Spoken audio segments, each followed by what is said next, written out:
ভগবান বিষ্ণু।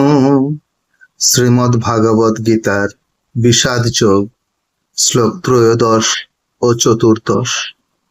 ততঃ শঙ্খশ্চ ভৈর্যস্য পনপানক গোমুখা সহসৈব্যৈঃ হন্যন্ত সশব্দস্তু মূলঃ ভবৎ।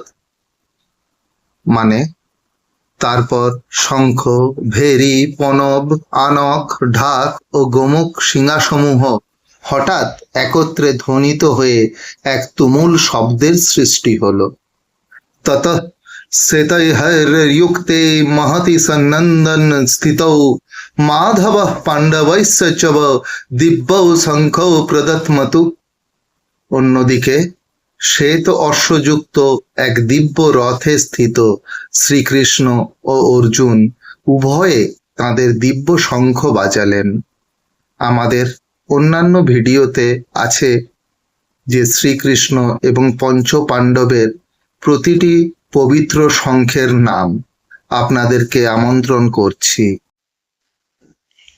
অর্থাৎ বিশ্বদেবের শঙ্খের সঙ্গে বৈসাদৃশ্য দেখিয়ে শ্রীকৃষ্ণ ও অর্জুনের শঙ্খকেও দিব্য বলে অভিহিত করা হয়েছে।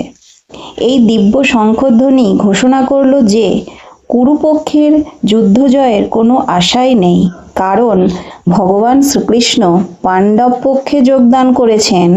জয়তু পাণ্ডুপুত্রাণাং যেষাং পক্ষে জনার্দন। পাণ্ডব পক্ষের জয় অবধারিত, কারণ জনার্দন শ্রীকৃষ্ণ তাদের পক্ষে যোগ দিয়েছেন।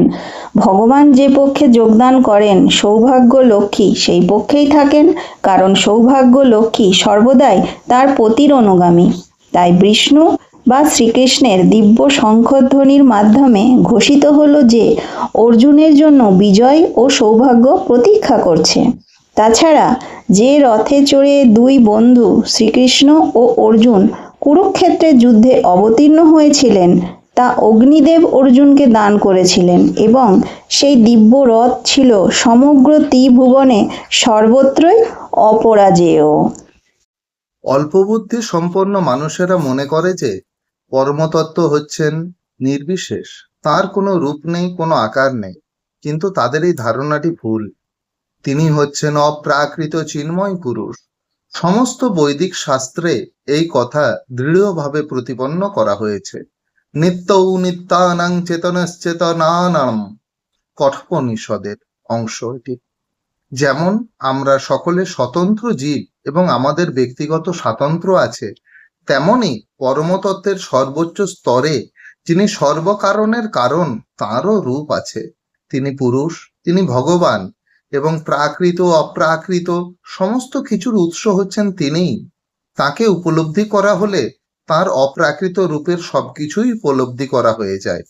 তিনি স্বয়ং পূর্ণ, তিনি কখনোই নির্বিশেষ হতে পারেন না। যদি তিনি নির্বিশেষ হন, যদি তিনি কোনো কিছু থেকে ন্যূন হন, তবে তিনি পূর্ণ হবেন কেমন করে? আমাদের অভিজ্ঞতায় যা আছে এবং যা আমাদের অভিজ্ঞতার অতীত, তা সবই ভগবানের মধ্যে বিদ্যমান, নতুবা তা পূর্ণ তত্ত্ব হতে পারে না।